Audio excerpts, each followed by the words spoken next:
Welcome to my Hebrew channel, Milabraika. I'm looking at a very interesting word today in Gomer, purpose, and I'm doing this study because it really does guide us in a big way as to what's happening with our lives or where our lives are going, and when our life has purpose. And we of course look to Jehovah for this. He's the one that gives us purpose. He has a purpose for us, and so we live with a lot of confidence, knowing that God has a purpose for our lives. So, Gomer. Incidentally, this is one word that means simply to bring to completion, to put it towards a final destination, a final place, and that can be good or bad. Of course, when Jehovah does it for us, good thing. But when the people of the world are into Gomer, into their purposes, things end in a bad way. So it's one of those things which is it's a word that can go in either direction, either for very good for us or not so good for those who are disobedient to Jehovah. So let's get on to the study of Gomer. And there it is, Gomer. We have it here, Gomer. Now, Hosea 1 verse 3. This is one way of remembering the name, because Gomer, of course, was the name of the wife that Jehovah told Hosea to marry and go get a hold of Gomer, even though reputation probably preceded her. And it was going to be a marriage of a lot of trouble, a lot of things falling apart just because of the actions of Gomer.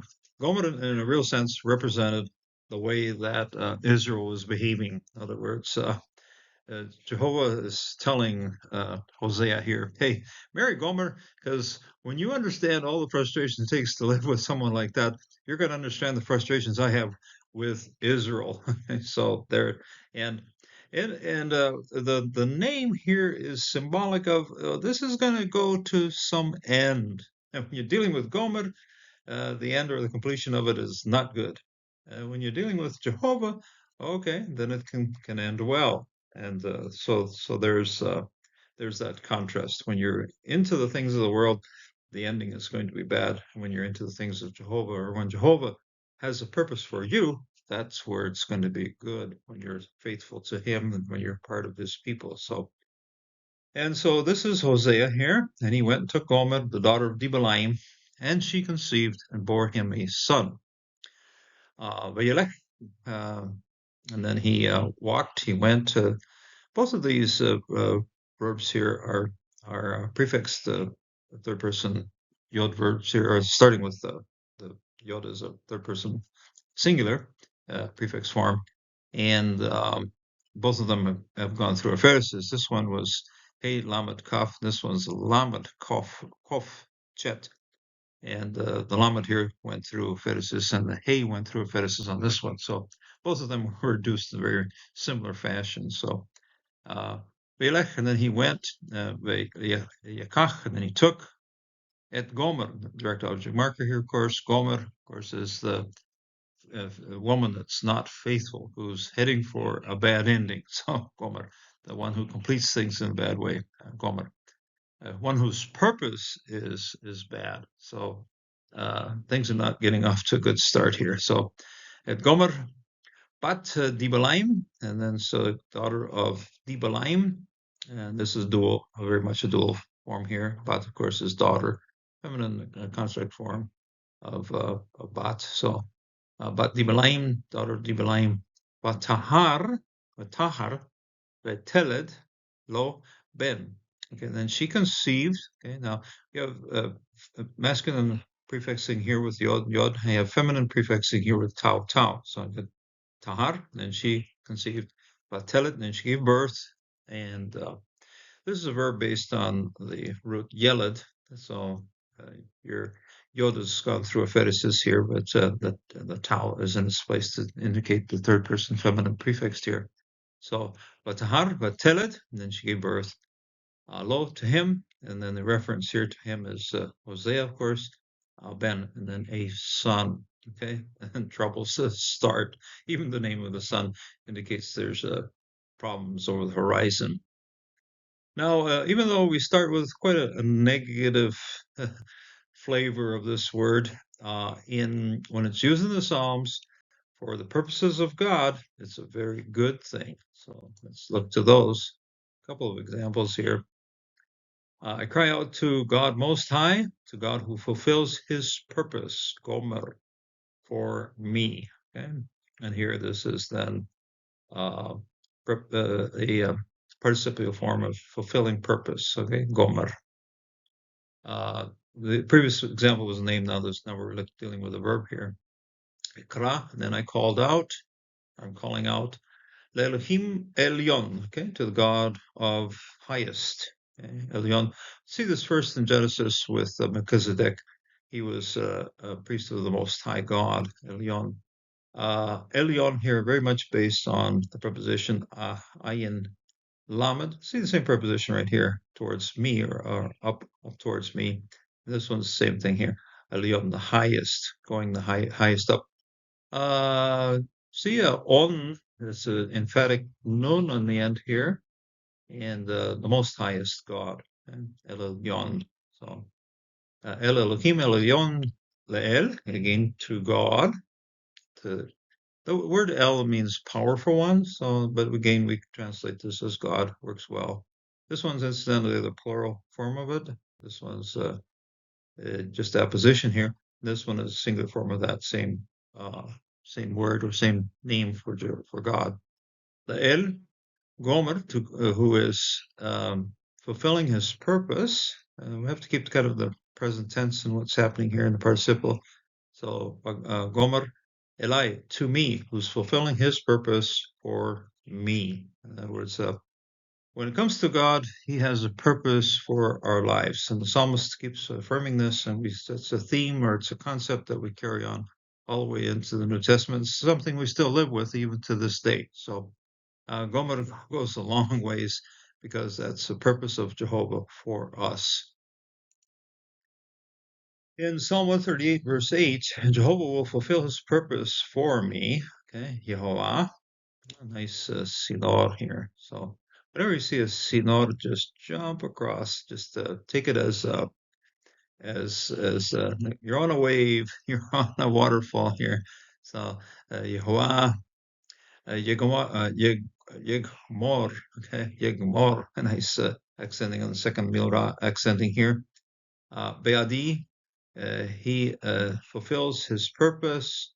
Be'adi, on, towards. So this particular preposition is actually a formation or amalgamation or agglutination of a couple of prepositions.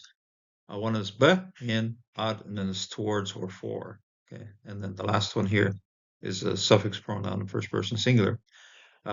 In, towards me, or in for me. Okay, in for me. So he has a purpose in for me, towards me.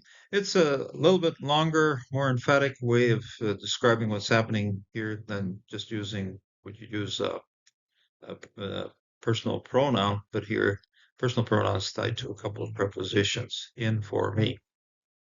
Yehovah again. So Yehovah here, this time the accenting went up Milel. Here's Milra, but it's tied very closely into the following. Accenting actually just carries on into the next word right here. So Yehovah, Yegomor, Yegomor, Be'adi, Yehovah, Hazdecha, your steadfast love, Chesed. Chesed is usually a segolate, double segolate, and with the milal accenting, but both the segolate aspect and the milal accenting, because of the agglutination here of the kaf, the kaf here at the end, we're going to lose both the segolate and the milal accenting. It falls to a milra. So the hazdecha, hazdecha.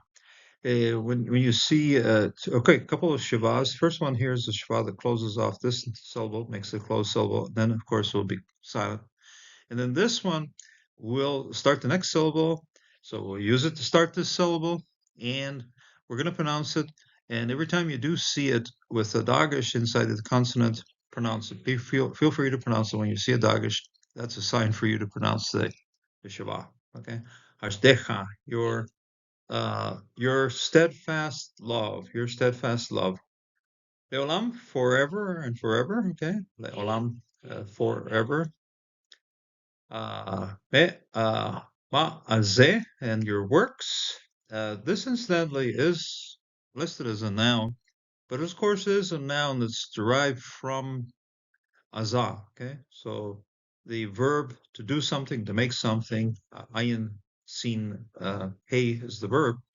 And you take this verb, attach a mem to it, becomes a noun, works. So works of. So this is a contract form of this particular noun noun here. So meazeh, it works of yadecha, your hands, your hands, your hands, plural here. And suddenly this yod here is a plural, and this one here is also plural. Yadecha.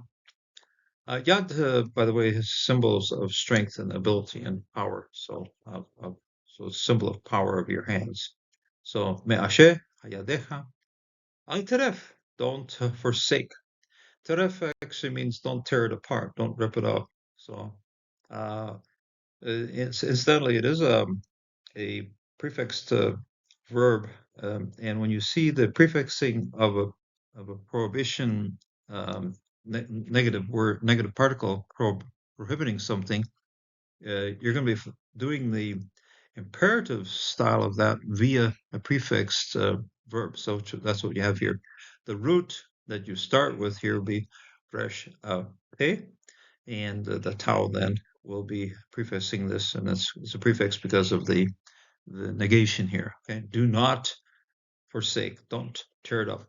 And mnemonic here, how to remember this, rough. Okay, resh pe, ref. Don't be rough with it. Yeah, ref. Don't rush it or ref it. Okay, so al teref. Don't be forsaking it. Don't be rough with it. Brings us to Ephesians 1, verse 11. We have also received an inheritance in him, predestined according to the purpose of, so here, the purpose, gomer, of the one who works out everything in agreement with the decision of his will. And of course, of the Reformed tradition, which is quite strong and which has promoted the whole sense of predestination in a big way. But it's a predestination that isn't just simply lockstep, everything happening according to the Lord. It is something that's based on His purpose. In other words, there's a finality to it. It's going someplace. So when you see Gomer, it's going to disaster. But when you see Gomer for Jehovah, it's going to eternity. It's going to the full purpose of living a life of service to Him. It's a life then of purpose. So predestination isn't just lockstepping us into a set piece of God's chess game on this earth. No, it is actually all of us who are servants of the Lord living it out in terms of purpose. Our lives have purpose, and the purpose is something that Jehovah directs in our lives. It's something that Jehovah wants from us, and so each time we carry out something, each time we do something, we do it under the purpose of Jehovah. And our hearts have to be open to that.